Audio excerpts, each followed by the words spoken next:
And show you what's going on, and we start with a look outside. And by the way, we are headed for a nice evening tonight.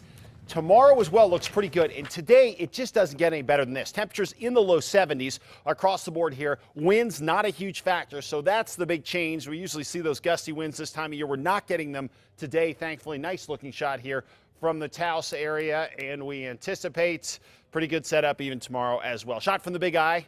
Well, we'll give you an impromptu traffic report. Things look pretty good on this front. What we're looking at here are the winds coming out of the west at about 10 or so miles an hour. So not anything that's that big a deal, up to 13 now. And we are looking at a temperature of 73 degrees, about perfect out there. Across the north, 60s and 70s. Down to the south, 60s and 70s as well, including 79 in Deming. And across the board here, wind-wise, not much to worry about, although we do have some gusty winds around Santa Fe, Farmington, and up into Durango. The good news is these will back off a little bit tonight.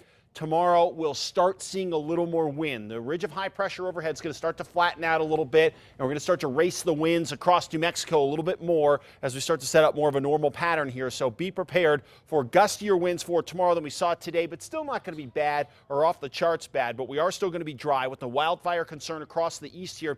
Red flag warnings, east central sections of the state for tomorrow, thanks to very low relative humidity and some gusty winds late this week as well. Temperatures will continue to be warm.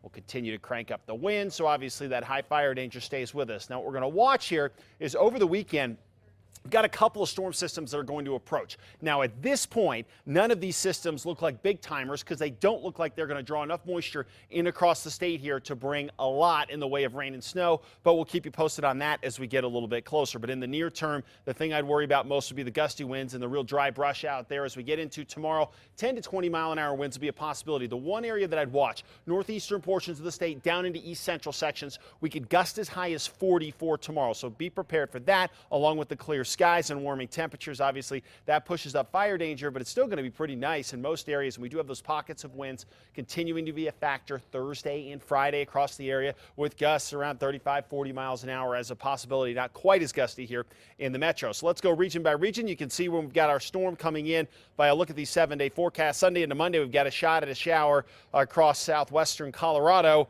Again, right now, we're talking scattered showers at this point, and more clouds on the way for Farmington into Saturday and Sunday. But again, nothing I'd worry too much about on that front. Meanwhile, over to the southwest, 70s and 80s here, and we're going to get all the way to 80 degrees in Silver City by Friday, and you can bet we'll be close to 90, if not there.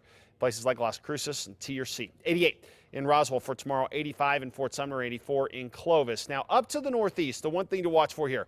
Notice what we see temperature-wise tomorrow. Mid-70s around Las Vegas, high 70s around Raton. As we get into Thursday, we've got a little cold front that's going to push in. Now, as you can tell by the temperatures here, it's not going to have a huge impact as far as dipping the temperatures, but we may get just enough juice to get a dry thunderstorm out of that. But right now, we're not planning on it, so we're not putting it in the 7-day forecast. 77 in Espanola, 68 in Chama. Meanwhile, down into the East Mountains, temperatures here in the mid-70s, high 70s around Edgewood with breezy conditions. And finally, right here in the metro, it's tough to beat this. High 70s, low 80s, lots of sunshine out there, winds about 10 miles an hour, so they won't be all that big a deal. Through Friday, we're going to keep those temperatures warm, and then into the weekend, temps start to slide back a little bit, and by the time we hit Monday, we'll be cooler in the mid-60s. All right, pretty good weekend. You bet. More, thank you.